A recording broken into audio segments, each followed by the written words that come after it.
Hello guys, welcome to my channel mister Naveen talkies. ఇవాళ big boss హౌస్లో చూసుకుంటే యాక్చువల్గా నిన్నటి వరకు నామినేషన్స్లో అంతా గోల్ అయిపోయింది.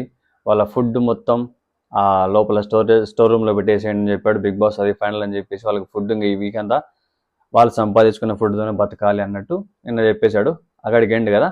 ఇవాళ ఆకలి కోసం తిప్పలు, అదే ఫుడ్ కోసం గొడవలు, తిప్పలు మీన్స్ ఏం లేదు. హౌస్లో ఆబ్వియస్లీ మనకు రేషన్ అనేది తీసుకున్నాడు బిగ్ బాస్ వీళ్ళ దగ్గర నుంచి. తీసుకున్న తర్వాత వీళ్ళకి మళ్ళీ ఫుడ్ కావాలంటే ఖచ్చితంగా వీళ్ళు మళ్ళీ సంపాదించుకోవాలి. సో దానికి సంబంధించిన టాస్క్ అయితే స్టార్ట్ చేశాడు అనమాట. ఏం లేదు, వీళ్ళకందరికీ క్లాన్ చీఫ్లకి వాళ్ళకు ఒక టాస్క్ ఇచ్చాడు. వీళ్ళకి అన్లిమిటెడ్ ఫుడ్ ఎంతైనా తీసుకోవచ్చు, మీకు కొంచెం టైం ఇస్తాను, ఈ టైం లోపల మీకు కావాల్సిన ఫుడ్ అంతా తీసుకొని మీ బాస్కెట్లలో వేసుకొని నింపుకోండి అని చెప్తాడు. అది కూడా స్టోర్ రూమ్, యాక్చువల్గా ఒక యాక్షన్ రూమ్లో మొత్తం ఒక సూపర్ మార్కెట్ లాగా అన్ని కూరగాయలు అవన్నీ పెట్టాడు.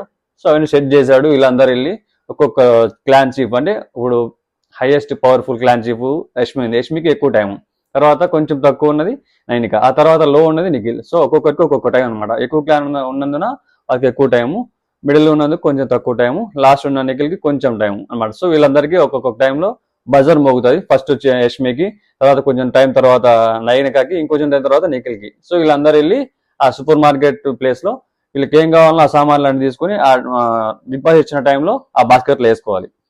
సో ఆ బాస్కెట్లలో నింపుకున్న తర్వాత ఒక బజార్ మోగుతుంది. నింపుకునే టైంలో బజార్ మోగుతానే అది ఆపేసేయాలి. సో నింపేసుకున్నారు, అయిపోయింది, తీసేసుకున్నారు. మళ్ళీ వాళ్ళ చికెన్ తీసుకోవాలని బాధతో యష్మి ప్యాన్ ఏడుస్తుంది. సర్లే అని చెప్పి మళ్ళీ బిగ్ బాస్ ఇంకో 10 సెకండ్స్ ఇచ్చేసరికి ఆ చికెన్ సంబంధించి తీసుకున్నారు, అయిపోయింది. ఆ బాస్కెట్స్ నిండిపోయిన బాస్కెట్స్ తీసుకుని బయటకు వచ్చేసారు. వచ్చిన తర్వాత మళ్ళీ లివింగ్ రూమ్లోకి కూర్చున్నారు అనమాట. లివింగ్ రూమ్లోకి వచ్చిన తర్వాత బిగ్ బాస్ మళ్ళీ ఇక్కడ ఒక మెలిగే పెట్టాడు అనమాట. వాళ్ళు తెచ్చుకున్న సామాన్లు వాళ్ళు మాత్రమే తినాలి. యాక్చువల్గా ఇప్పుడు ఏ క్లాన్ వాళ్ళు ఏం తెచ్చుకున్నారో వాళ్ళు మాత్రమే తినాలి. అవి ఎవరు పక్కన వాళ్ళకి ఇవ్వకూడదు, పక్క క్లాన్ వాళ్ళకి ఇవ్వకూడదు. ఎవరు తెచ్చుకునేది వాళ్ళు చేసుకుని వాళ్ళే తినాలి. అది ఓకే అంతవరకు. ఇప్పుడు మెలిగే పెట్టాడు ఏంటంటే, వీళ్ళు తెచ్చుకున్న ఆ సూపర్ మార్కెట్ నుంచి తెచ్చుకున్న సామాన్లన్నీ వీళ్ళ దగ్గరే ఉండాలి, వీళ్ళు ఈ వారానికి వాళ్ళ దగ్గరే కాపాడుకొని వాళ్ళ దగ్గర పెట్టుకోవాలి అంటే ఒక టాస్క్ ఉంటుంది. ఇప్పుడు ఆ టాస్క్లలో ఎవరికైతే గెలుస్తారో వాళ్ళ దగ్గర మాత్రమే ఆ రేషన్ ఉంటుంది. ఎవరైతే ఫైనల్గా ఓడిపోతారో వాళ్ళకి ఆ వీక్ అంతా రేషన్ ఉండదు. సో పస్తులు బతకాలి అన్నట్టు చెప్పాడు అనమాట. సో ఈ 3 టీంలకి 3 క్లాన్స్కి ఒక టాస్క్ పెట్టాడు. ఎవరైతే గెలుస్తారో వాళ్ళు తెచ్చుకున్న రేషన్ అంతా సేఫ్ అనమాట వాళ్ళ దగ్గరనే. ఇంకా సో ఏ టాస్క్ అంటే లెమన్స్ పెట్టాడు. ఒక టేబుల్ పెట్టాడు, 3 టేబుల్స్, ముగ్గురికి 3 టీములకి 3 టేబుల్స్, 3 లెమన్స్ పెట్టాడు మధ్యలో. ఆ టేబుల్ మధ్యలో అది మనకు ఇప్పుడు దారి కనుక్కోండి అని చెప్పి పేపర్లలో ఆడుతుండే కదా, మనం చిన్నప్పుడు పేపర్లలో వేస్తుండే ఇట్లా వేయించి. సో అది బయటికి తీసుకురావాలన్నమాట. దాంతో నుంచి ఆ బయటికి తీసుకొచ్చే గేమ్ అనమాట. ఎవరైతే ఎక్కువ లెమన్స్ బయటకు తీసుకొని వేస్తారో అది కూడా సేఫ్గా నీట్గా, అంటే అడ్డదిడ్డంగా రాకుండా కరెక్ట్గా వేలో తీసుకొచ్చి బయట వేస్తారో వాళ్ళు విన్ అనమాట. సో ఈ గేమ్లో అయితే యష్మి టీం గెలిచింది. యష్మి టీం గెలిచినందుకు వాళ్ళకైతే వాళ్ళ రేషన్ సేఫ్ అయిపోయింది. నెక్స్ట్ మిగిలిన 2 టీమ్స్, 2 క్లాన్స్ వాళ్ళు మిగిలారు. నిఖిల్ క్లాను అండ్ మన నైనికా క్లాను. వీళ్ళకి వచ్చేసి ఇంకో టాస్క్ పెట్టాడు. ఇప్పుడు వీళ్ళిద్దరిలో ఎవరైతే గెలుస్తారో వాళ్ళకు మాత్రమే రేషన్ ఉంటుంది, ఇంకో క్లాన్కి రేషన్ ఉండదు. సో ఇక్కడ వరకు క్లారిటీ ఉంది. నో ఫైన్, ఇక్కడ వరకు గేమ్ బాగానే ఉంది. సో మనవాడు ఇక్కడ ఏంటంటే మన నిఖిల్ ఆడుతా అన్నాడు. బిగ్ బాస్కి అయితే నేను ఆడతా అని చెప్పాడు అనమాట. బట్ మళ్ళీ మణికంఠ నేను నామినేషన్లో ఉన్నా, ప్రూవ్ చేసుకోవాలి, నాకు ఇది ఒక అవకాశం అన్నట్టు నిఖిల్తో కొంచెం మాట్లాడి ఏదో ఒక ఫైనల్ చేసుకొని సరే మణికంఠ ఆడమని చెప్పేసి నిఖిల్ కాంప్రమైజ్ అయ్యాడు. యాక్చువల్గా నిఖిల్ ఫైర్లో లేడబ్బా, చాలా అంటే చాలా తగ్గిపోయాడు ముందులో, నాకైతే అనిపించట్లేదు. సరేలే, ఫస్ట్ గేమ్ గురించి మాట్లాడదాం, తర్వాత నిఖిల్ గురించి మాట్లాడదాం. సరే గేమ్లోకి వెళ్ళిపోతే బిగ్ బాస్ ఏవైతే సామాన్ల పేరు చెప్తారో ఆ సామాన్లు ఎవరైతే ముందు తీసుకొచ్చి పెడతారో వాళ్ళు విన్ అనమాట. సో బిగ్ బాస్ చెప్పిన ప్రకారం ఏంటంటే ఆయన చెప్పాడు ఒక్కొక్కసారి ఒక్కొక్కటి. యాక్చువల్గా ఏంటంటే స్టోర్ రూమ్లో ఉంటాయి, వెళ్ళి అదే యాక్షన్ రూమ్లో పెడతాడు ఏదో ఒక ప్రోడక్ట్, ఒక రేషన్ సామాను. ఆ పేరు చెప్తే ఆ పేరు ఎంత క్వాంటిటీ అని చెప్తాడు. సో ఎగ్జాక్ట్గా చెప్పింది తీసుకొని వచ్చి ఎవరైతే ముందు తీసుకొచ్చి ఆ టేబుల్ మీద పెడతారో లివింగ్ రూమ్లో వాళ్ళు విన్ అయినట్టు. సో అట్లయితే యష్మి సంచాలక్ అనమాట. తనైతే యష్మి సంచాలక్ అయితే ఫెయిల్ అయినట్టే. అది కావాలని చేసిందా? వీళ్ళు ఎక్కువ మెంబర్స్ ఉన్నారు కదా నైనికా టీం, సో వాళ్ళ కోసం వాళ్ళు గెలవాలని చెప్పి అట్లా చేసిందా, లేకపోతే ఇప్పుడు ఏదన్నా పార్షియాలిటీ చేసిందా, లేకపోతే సంచాలక్గా అయితే అన్ఫెయిర్ గేమ్ ఆడింది. సంచాలక్గా అయితే యాక్చువల్గా నిఖిల్ వాళ్ళు గెలిచే అవకాశం కూడా ఉన్నది. అయితే యాక్చువల్ టై అయ్యింది కూడా.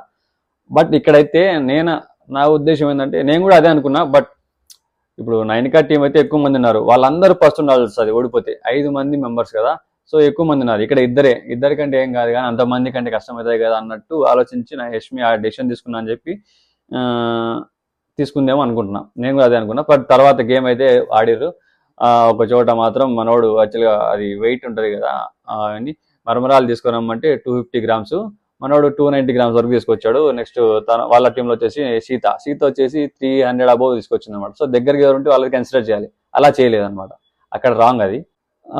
అది రాంగ్ అయినా నాకు తెలిసి యష్మి అది కావాలనే తీసుకుంది అనిపించింది. బట్ యాజ్ ఏ సంచాలక్గా ఫెయిర్ గేమ్ ఆడినట్టే ఇట్లా అదైతే మాత్రం. అది ఒకరి గురించి సేవ్ చేయాలని ఒక టీంని అన్నట్టు ఆడినట్టే కదా. బట్ యాజ్ ఏ రూల్ ప్రకారం టాస్క్ లాగా అయితే మాత్రం ఖచ్చితంగా అది అన్ఫెయిర్ గేమే, అన్ఫెయిర్ సంచాలక్గా ఫెయిల్ అయినట్టే. అది పక్కన పెడితే సో మళ్ళీ యష్మి కూడా ఆ తర్వాత అట్లా ఇచ్చినందుకు బాగా ఏడ్చింది. నేను కావాలని అట్లా చేసినా, వీళ్ళు ఎక్కువ మంది ఉన్నారు టీము, వీళ్ళైతే ఇద్దరే కదా ఏం కాదు అడ్జస్ట్ చేయొచ్చు అని చెప్పేట్టు అని అన్నా అనమాట.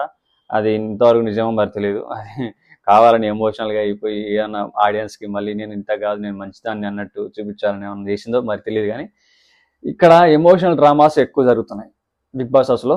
చాలా వరకు ఎమోషనల్ డ్రామాస్ జరుగుతున్నాయి. ఇంతకుముందు సోనియా స్ట్రాంగ్గా ఏదో ఆడేది, ఈ మధ్య ఎమోషనల్గా స్టార్ట్ చేసింది అనమాట. ప్రతి దానికి ఎమోషనల్ చిన్న చిన్న దానికి ఏడవడము కొంచెం ఏదో నాకు అనిపిస్తుంది. అబ్బా బిగ్ బాస్ వీళ్ళు ఆ గేమ్ ఆడినట్లేదు, ఏదో అంత జనాల్ని ఎమోషన్ బ్లాక్మెయిల్ చేస్తున్నారు. ఎమోషన్కి వాళ్ళు కనెక్ట్ అయిపోయి వాళ్ళు ఓట్లు వేసేసి వాళ్ళను పైకి ఎత్తేసారని. సోనియా ఎప్పుడు అంత ఏడవంది, మన విష్ణుప్రియ జరిగినప్పుడు ఏడ్చింది, తర్వాత మళ్ళీ ఈరోజు ఏడ్చింది అబ్బా ఈ ఎపిసోడ్లో. అవన్నీ పక్కన పెడితే సో గేమ్ ఈజ్ గేమ్ అంతా అయిపోయింది. తర్వాత నిఖిల్ వాళ్ళకైతే ఏమీ లేదు. అలా అయితే గేమ్ పరంగా చూసుకుంటే నైనికా వాళ్ళు అయితే 3 పాయింట్లు అండ్ నిఖిల్ టీంకి వచ్చేసి 1 పాయింట్ వచ్చింది అనమాట, 2 పాయింట్స్ వచ్చినాయి. అక్కడ అన్ఫేర్ జరిగింది కాబట్టి, లేకపోతే ఈక్వల్ అయ్యేదేమో. బట్ అదంతా ఓకే, పక్కన పెడితే గేమ్ ఈజ్ గేమ్ పరంగా అయితే లాస్ట్గా సంచాలక్ డెసిషన్ ఈజ్ ఫైనల్ కాబట్టి యాజ్ నెంబర్స్ ప్రకారం విన్నింగ్ అయితే నైనికా టీం అయింది. విన్ అయిపోయారు, హ్యాపీనే, బాగుంది. వీళ్ళు రేషన్ కోల్పోయినారు, వాళ్ళకి రేషన్ వచ్చేసింది, వీళ్ళిద్దరు హ్యాపీనే. వీళ్ళు కొంచెం వీళ్ళ గురించి వీళ్ళు ఇప్పుడు సీత కదా గేమ్లో పాల్గొనింది. సీత కొంచెం ఎమోషనల్ అయిందనమాట. బిగ్ బాస్ మేము కూడా వాళ్ళకి కూడా రేషన్ ఇవ్వండి బిగ్ బాస్, వాళ్ళిద్దరే ఉన్నారు పాపం, తినకుండా ఎలా ఉంటారు Bigg Boss, please Bigg Boss, మేము షేర్ చేసుకోవడానికి రెడీగా ఉన్నాం, మా రేషన్లో మేము షేర్ ఇస్తాం కావాలంటే బిగ్ బాస్, వాళ్ళ ఇద్దరు పచ్చి ఉంచకండి బిగ్ బాస్ అని ఎమోషనల్గా ఏడ్చిందనమాట. సో అదంత ఎమోషనల్ డ్రామానో మరి నిజంగానే ఏడుస్తున్నారో ఫీల్ అయిపోయి కనెక్షన్ బాండింగ్ ఏర్పడిపోయి వాళ్ళు తినకుండా ఉంటారేమో అని చెప్పి ఆ బాధ వీళ్ళు తీసుకుంటున్నారో ఏమో తెలీదు. బట్ లివింగ్ రూమ్లో వాళ్ళ డెసిషన్ ఇచ్చేసి ఫైనల్గా బిగ్ బాస్ చెప్పేసిన తర్వాత వీళ్ళ కోసం మళ్ళీ నిఖిల్ అండ్ మన మణికంఠ కోసం ఓడిపోయారు కదా, వాళ్ళకి ఈ వీక్ అంతా సర్దుకోవడం చెప్పి స్టోర్ రూమ్లో రాగి పిండి సమ్ సాల్ట్ ఏమో ఇచ్చాడు అనుకుంటా బిగ్ బాస్. ఈ వారం అంతా మీరు దాంతో గడిపేయండి, అవి తాగేసి ఎనర్జీ ఇస్తాయి మంచిగా, మంచిదే, హెల్దీ ఫుడ్ వీళ్ళకంటే. అదంతా ఓకే, పక్కన పెడితే ఇంకా నెక్స్ట్ సో ఏంటంటే ఇంకా మన వాళ్ళు ఫుడ్ ఎవరి వాళ్ళు జాగ్రత్తగా పెట్టుకోవాలి, ఎవరి ఫుడ్ వాళ్ళ రూమ్లో వాళ్ళ లివింగ్ రూమ్ వాళ్ళ బెడ్రూమ్స్లో పెట్టుకోమండి, జాగ్రత్త, మీ ఫుడ్ మీరే బాధ్యత అని చెప్పినట్టు బిగ్ బాస్ చెప్పాడు అనమాట. అంటే ఇక్కడ ఏదో మెలిక ఉంది, అలా దాచుకోమన్నాడు. అంటే ఖచ్చితంగా ఎవరిది వాళ్ళు దొబ్బేయచ్చనే కదా, ఒకరిదొకరు దొబ్బడానికి అవకాశం ఉందనే కదా. వీళ్ళు అదే మాట గుర్తుపెట్టుకొని నాకు తెలిసి దొబ్బడానికి ట్రై చేసినారు. అది ప్లాన్ చేసుకొని స్టార్ట్ చేసింది అనమాట యష్మి టీం నుంచి యష్మి మొదలు పెట్టింది. ఒకటి లేపేస్తుంది కిచెన్లో నుంచి, సపా తెలియకుండా. చికెన్ డే నిన్న అన్ని దొబ్బేశారు, చికెన్ టీ కానీ ఇవి కానీ. అవి తర్వాత ఎప్పుడో మన వాళ్ళు బసిగట్టారు, వీళ్ళు కొంచెం లేట్ అనుకుంటా చూసుకోవాలి. వీళ్ళు చేసుకున్న ఫుడ్ కూడా దొబ్బేశారు వాళ్ళు. ఏమి కక్కుర్తులు ఉన్నారయ్యా, ఇది ఫుడ్ కోసం వేయట్లేదు, ఈ కక్కుర్తిలో నా కమండలం అనిపించింది అనమాట. మన యష్మి చేసే పనులు అవసరమా? ఎందుకు? మీకు ఇచ్చిన ఫుడ్ మీకు ఉంది కదా, తినొచ్చు కదా. వాళ్ళది కూడా దొబ్బేసాయి. సరదా కాదు, అది శాడిజం, కక్కుర్తి అంటారు దాన్ని. బయట వాళ్ళకు సరదా లాగా అనిపిస్తుంది అనుకుంటున్నారు వాళ్ళు. గేమ్ ఆడుతున్నాము మేము సరదా పట్టించి అనుకుంటున్నారు, మాకు అది చూసి కక్కుర్తి లాగా అనిపిస్తుందమ్మా. సరే మన వాళ్ళు ఇంకా నిఖిల్ అండ్ మన మేడం సోనియా గారు. మన నిఖిల్ బాగా ఎమోషనల్ కనెక్ట్ అయిపోయాడు, బాగా డౌన్ అయిపోయాడు ఎమోషనల్గా. సోనియా కనెక్ట్ అయినాడు. నిఖిల్ ఆడే గేమ్ వచ్చేసి చాలా తగ్గిపోయింది, చాలా అన్ఫేర్ గేమ్ ఆడుతున్నాడు, ఓపెన్ గా మాట్లాడలేకున్నాడు, చెప్పలేకున్నాడు ధైర్యంగా ఏది. అది ఎందుకు కంట్రోల్ చేసుకుంటున్నాడు? ఒకరి గురించే కదా. ఇది ఇప్పుడు మన నిఖిల్ నడుచుకునే విధానం అంతా సోనియా మీద బేస్ అయ్యింది. నిజంగా డిపెండ్ అయిపోయాడు సోనియా మీద. ఎందుకు డిపెండ్ అయ్యాడు తెలియదు కానీ ఆ అమ్మాయి కనెక్ట్ అయినా అంటున్నాడు. ఎందుకు కనెక్ట్ అవ్వాల్సిన అవసరం ఏముంది అబ్బా? కనెక్ట్ అవ్వాల్సిన అవసరం ఉంది గేమ్ వరకే. గేమ్ లాగా ఆడు, నీ గేమ్ నీవు ఆడుకో, సపరేట్ గా మీ పర్సనల్ అది. ఇది ఏంది అసలు? మొత్తం డిపెండ్ అయిపోయాడు, గేమ్ మర్చిపోయాడు అనుకున్నట్టే నిజం జరిగింది అనమాట. సోనియా మొత్తంకి మన నిఖిల్ని తన సైడ్ డిపెండ్ అయ్యేలా చేసేసినట్టు అనిపించింది నాకైతే. అని ఎంతసేపు ఉన్న అంతసేపు బాగున్న సోనియా ఇప్పుడు నిఖిల్ని లూజర్, నువ్వు సరిగ్గా ఆడలేకున్నావు, నీ గేమ్ నువ్వు మంచిగా, నువ్వు స్ట్రాంగ్ కంటెస్టెంట్వి, నువ్వు యూజ్ చేసుకోలేకున్నావు అన్నట్టు ఇప్పుడు మళ్ళీ అదే పాయింట్ మీద యాక్చువల్గా స్ట్రాంగ్ కంటెస్టెంట్ను వీక్గా చేసిందే సోనియానే. అలాంటిది మళ్ళీ ఇప్పుడు నువ్వు వీక్ ఉన్నావని చెప్పి మళ్ళీ నిఖిల్ నువ్వు పొడిచింది, ఇప్పుడు ఆ మాట అనేసి వాడిని ఎమోషనల్గా మళ్ళీ దెబ్బతీసి నిఖిల్ని, అంటే ఎమోషనల్గా దెబ్బ పడినట్టే కదా. ఇప్పుడు అంత కనెక్ట్ అయిపోయినాడు, తన గురించి ఆలోచిస్తున్నాడు, తను బాధపడితే పోయి ఓదారుస్తున్నాడు, తను బాధపడితే తనకు ఏం చెప్పాలంటే ఎంత బాగా తను ఏదో చాలా కేర్ చేస్తున్నట్టు చూస్తున్నాడు కదా. తను ఏమంటుంది, నీ వల్ల ఎమోషనల్ గా వీక్ అయిపోతున్నా, నువ్వు ఒక లూజర్ లాగా బిహేవ్ చేస్తున్నావు, అట్లా అయిపోతున్నావు, నేను నీతో ఎమోషనల్ గా బాండింగ్ పెట్టుకుని నేను నా గేమ్ ఆడలేకపోతున్నా, నా గేమ్ మీద కాన్సన్ట్రేట్ చేయలేకపోతున్నా అని చెప్పి చుసుక్కని ఒక మాట వేసేసింది మనోడికి పసక్. అబ్బా దిగిపోయింది అనమాట. సో ఎవరి గేమ్ వాళ్ళు ఆడుకుంటే బెటర్. ఇక్కడ నిఖిల్ కూడా అది ఆలోచించుకోవాలి. ఇంకా అది అన్నప్పటి నుంచి అదే ఎక్కువ ఆలోచించుతూ కూర్చున్నాడు మనోడు. సోనియా అలా చెప్పి వెళ్ళినప్పటి నుంచి నిఖిల్ ఇంకా దాని గురించి ఆలోచించుకుంటూ కంప్లీట్గా అవాయిడ్ చేస్తున్నట్టు, నాకు వద్దు, నేను ఇట్లా ఎమోషనల్ కనెక్ట్ అయిపోయినా ఊరికే అందరికీ, నేను గేమ్ ఆడలేకపోతున్నా ఇట్లీ. అసలు ఏంది నాకు అర్థం కావట్లేదు. నిఖిల్ చాలా ఎమోషనల్, ఇంత ఎమోషనల్ కనెక్షన్ నీకు ఉంది పెట్టుకో, కాదనట్లా. నీ గేమ్ ఆడుతూ చూపించోది, కానీ చూపించకుండా గేమ్ ఆడకుండా ఇది అసలు ఒకరి కోసం కాంప్రమైజ్ అయ్యి, ఒకరి కోసం నువ్వు నామినేషన్స్ లో సరిగ్గా చెప్పకుండా నువ్వే నీ నామినేషన్స్ చెడగొట్టేసినావు, నువ్వే చెప్పుకున్నావు. అసలు నిఖిలే నాశనం చేసుకున్నాడు తన నామినేషన్, సరిగ్గా ఒక పాయింట్ లేని నామినేషన్లు చేసినాడు అనమాట. అది ఎవరి గురించి ఆలోచించి, సోనియా గురించి ఆలోచించి అనుకుంటున్నా తెలిసి. ఎందుకంటే సోనియాకు ఫేర్ గా ఉంటున్నాడు, మిగతాలకు ఫేర్ గా ఉండట్లేదు, సోనియా గురించి ఎక్కువ పట్టించుకుంటున్నాడు అన్నట్టు ఒక మాట వస్తుంది కాబట్టి తనతో ఎమోషన్ కనెక్ట్ అయినాడు. ఇక్కడ దెబ్బ పడింది, గేమ్ ఆడలేకున్నాడు. ఇప్పుడు తను ఏమంటుంది, నీ ఎమోషన్స్ నీతో నేను ఎమోషనల్ కనెక్ట్ అవడం వల్ల నేను గేమ్ ఆడలేకపోతున్నా అని ఈయనకి దెబ్బేసింది అనమాట. ఆమె సేఫ్గా తప్పించుకుంది, కామ్గా ఉంది. ఈడు మాత్రం కనెక్ట్ అయిపోయి బాగా అమ్మా నేర్చుకుంటూ కూర్చుంటాడు. ఎక్కడ పడితే అక్కడ ఎమోషనల్ గా మాట్లాడుతున్నాడు. నిఖిల్ అబ్బా నువ్వు చాలా దారుణమైన పరిస్థితులు వచ్చేసినావు అబ్బా. నువ్వైతే ఖచ్చితంగా ఫస్ట్ లోనే నిఖిల్ అయితే అవ్వాల్సిందే, లేకపోతే నిన్ను బయటికి పంపించేస్తారు జనాలు. ఏ మాత్రం ఆలోచించరు. చాలా స్ట్రాంగ్ కంటెస్టెంట్ అనుకుంటే ఇట్లా అయిపోయినాయిందయ్యా స్వామి. ఇది గేమ్ లా లేదు, లోపల ఏదో రిలేషన్స్ పెట్టుకున్నట్టు ఉంది దరిద్రంగా. గేమ్ ని ఎంత మంచిగా ఆడచ్చు, రిలేషన్స్ ఉన్న ముందు ఎంతమంది ఆడారు గేమ్స్ మంచిగా. నువ్వు కూడా అట్నే నిఖిల్. ఒక బాండ్ వల్ల మనకి ఎప్పుడైనా ఒక స్ట్రెంత్ రావాలి కానీ వీక్ అయిపోకూడదు. నా పాయింట్ అది. యాక్చువల్గా ఏంటంటే అది నిఖిల్ కూడా నిఖిల్ వాళ్ళకి తెలియదని నేను అనుకోవట్లేదు. ఎందుకంటే వాళ్ళు ఆల్రెడీ ఇండస్ట్రీలో ఉండేవాళ్ళు, ఇంకొంచెం ఎక్కువనే తెలిసి ఉంటుంది, ఎక్స్పీరియన్స్ చేసే ఉంటారు. ప్రతి మనిషి వాళ్ళ లైఫ్లో ఏదో ఒకటి ఎక్స్పీరియన్స్ చేసే ఉంటాడు. అలాంటి వాళ్ళు ఖచ్చితంగా తెలిసే ఉంటుంది. బిగ్ బాస్ హౌస్కి వచ్చినారంటే వాళ్ళు అంతకుముందు ఎన్నో కష్టాలు పడే వచ్చింటారు, ఏదో ఒకటి చేసి అది ఇక్కడ వాళ్ళ సినిమా ఇండస్ట్రీలో నిలదొక్కోవడానికి పడిన కష్టాలు అనేది తెలుసు. ఎందుకంటే నేను కూడా సినిమాలో ట్రై చేసేటోనే చెప్పాలంటే, నా పరంగా నేను కూడా అందులో ఒక భాగం అనుకోవాలి. ఆ కష్టాలన్నీ పడిన వాళ్ళే ఇప్పుడు అక్కడికి వెళ్ళి రిలేషన్ ఉండాలి, కాదనట్లే.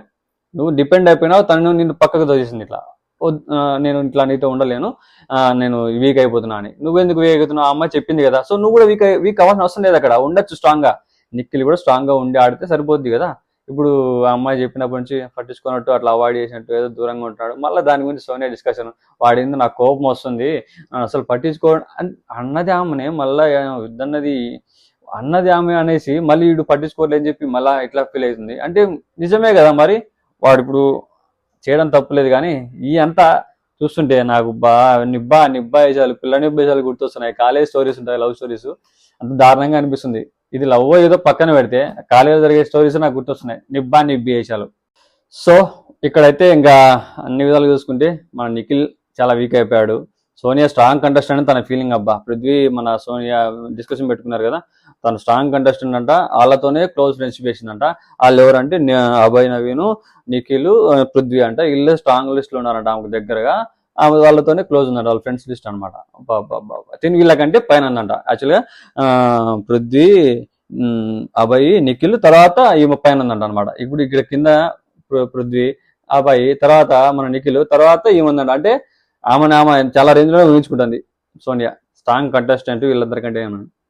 ఎందులో ఏం ఆడింది సోనియా? ఏం ఆడలే ఇంతవరకు, ఏ గేమ్ లో పార్టిసిపేట్ చేయలే, ఏ టాస్క్ ఆడిందిలే, జస్ట్ హౌస్ లో ఉండింది అంతే. అంత అవకాశం రాలేదు, అసలు వచ్చిన అవకాశాలు ఆడలేదేమో, మేబీ ఆడలే, యూజ్ చేసుకోలేదు. సో తనకు ఇంకా అవకాశం రాకుండా తనకు స్ట్రాంగ్ అని అనుకుంటుంది. మాటల వరకే స్ట్రాంగ్ అయితే అయిపోదు కదా, గేమ్ ఫిజికల్ గా గేమ్ ఉంటాయి, అన్ని ఆడితేనే స్ట్రాంగ్ అంటారు. ప్రతి ఒక్కటి పార్టిసిపేట్ చేయాలి యాక్టివ్గా. మాటల యుద్ధం ఎవరైనా చేస్తారు, కావాల్సింది ఇది కూడా. ఫిజికల్గా కూడా ఉండాలి. మన ఎవ్రీథింగ్ అన్నిట్లో పార్టిసిపేట్ చేసిన తర్వాత ఆడియన్స్ డిసైడ్ చేస్తారు ఎవరు స్ట్రాంగ్, ఎవరు మెంటల్గా వీక్ అని చెప్పేసి. అన్ని విధాలుగా స్ట్రాంగ్ ఉంటేనే స్ట్రాంగ్ కంటెస్టెంట్ అంటారు. మనకు నిఖిల్ బాగా ఉండేటోని ఇట్లా పడేసినారు, అయిపోయింది ఆడికి పాపం, సక్సెస్ అయింది టాస్క్. సో ఇక ఫైనల్గా చూసుకుంటే వీళ్ళు ఫుడ్ కోసం తిప్పాలన్నమాట, ఒకరొకరు దొంగలించుకోవడం. మన నవీల్ కూడా తగ్గేదేం లే అన్నట్టు వీళ్ళ దగ్గర లేపేసి పడేసినాడు. సో ఇవాళ ఎపిసోడ్ అయితే కొంచెం ఇంట్రెస్టింగ్గా, అంటే టాస్క్ వల్ల ఇంట్రెస్టింగ్గా అనిపించింది. బట్ ఈ ఎమోషన్స్, ఈ నిఖిల్ మారిపోయిన విధానము, నిఖిల్ బిహేవియర్ చాలా చేంజ్ అయిపోయింది. ఎమోషనల్ ఫూల్, నిజంగానే నైనిక కూడా అన్నది, ఎమోషనల్ ఫూల్ అయిపోతున్నావు, ఏడ్చాలంటే కొడతా అని చెప్పి. అంటే ఆ నిఖిల్ నైనిక కంటే చాలా పెద్దవాడు ఏజ్లో, బట్ ఆ అమ్మాయితో చెప్పించుకోవాల్సినంత స్టేజ్కి దిగజారిపోయినా అంటే చూడు ఎంత వీక్ అయిపోయినట్టు. మరి అంటే అమ్మాయి అన్మెచ్యూర్డ్ అని కాదు, చిన్నదని కాదు, చెప్పించుకునే ఏజ్ ఉండొచ్చు, కాదంటే ఎవరిదని చెప్పొచ్చు, సలహాలు ఇవ్వడం తప్పులేదు. కానీ ప్రతి దగ్గర ఇప్పుడు ఒక రియాలిటీ షోలో నువ్వు పర్సనల్గా ఇంట్లో ఉండి ఏడ్చుకోవడం వేరు, ఒక రియాలిటీ షోలో అందరి ముందర అట్లా ఏడ్చేసి, అది కూడా అక్కడ ఉన్న వాళ్ళ గురించి, నీ పాస్ట్ ఏదైనా ప్రాబ్లం ఉంటే అదన్నా ఏడ్చాడు. మణికంఠ అది వేరే రీజన్, అది అయిపోయింది, వాడు కోలుకొని కొంచెం మంచిగా ఉన్నాడు. ఇప్పుడు నువ్వు వీక్ అయిపోయినావు, మణికంఠ మాదిరి అయిపోతున్నావు, మణికంఠ కంటే వీక్ అనిపిస్తున్నావు ఇప్పుడు. ఆ ఎమోషనల్ అవ్వడం వల్ల లోపల ఉన్న వాళ్ళతో బాండింగ్ ఉండొచ్చు, కానీ మరీ ఇట్లా అయిపోతే మాత్రం చాలా ఎఫెక్ట్ అవుతుంది. నిఖిల్ భయ్య కొంచెం నువ్వు స్ట్రాంగ్ అవ్వాలి. నీ గురించి ఓటింగ్ వేసేవాళ్ళు కూడా బయట బిగ్ బాస్లో నీ గురించి ఓటింగ్ వేసేవాళ్ళు, నిన్ను సేవ్ చేసేవాళ్ళు కూడా చాలా మంది ఉన్నారు కూడా. సో వాళ్ళ గురించి ఆలోచించి నువ్వు గేమ్ ఆడితే బాగుంటుంది నిఖిల్ భయ్య. అది ఇంకా నీ ఇష్టం, నువ్వు ఉండాలా బిగ్ బాస్ హౌస్లో నుంచి వెళ్ళిపోవాలనేది అది ఇన్ యువర్ హ్యాండ్స్ అనమాట. నువ్వు ఉండాలనుకుంటే నీ ఫ్యాన్స్ ఖచ్చితంగా నీకు సపోర్ట్ చేస్తారు మంచిగా ఆడితే, లేదంటే ఏం చేయలేం. సో ఇది ఇవాళ బిగ్ బాస్ డిస్కషన్ అనమాట. సింపుల్ అండ్ క్లియర్గా చెప్పేసిన. మీరు ఎవరైనా నా ఛానల్ సబ్స్క్రైబ్ చేసుకోకపోతే సబ్స్క్రైబ్ చేసుకోండి. అలాగే వీడియో నచ్చితే లైక్ చేయండి, షేర్ చేయండి, కామెంట్ కూడా చేసేయండి, ఓకేనా. అండ్ ఈ వీక్ నా నామినేషన్స్లో ఎవరు ఎలిమినేట్ అవుతారనుకుంటున్నారు, మీకు ఎవరు అనిపిస్తున్నారు కింద కామెంట్లో చెప్పండి. అలాగే ఇప్పుడున్న వాళ్ళందరిలో స్ట్రాంగెస్ట్ కంటెస్టెంట్ ఎవరు అనుకుంటున్నారు అది కూడా చెప్పేయండి కామెంట్లో, మాట్లాడుకుందాం. Okay, stay tune, bye, love you all.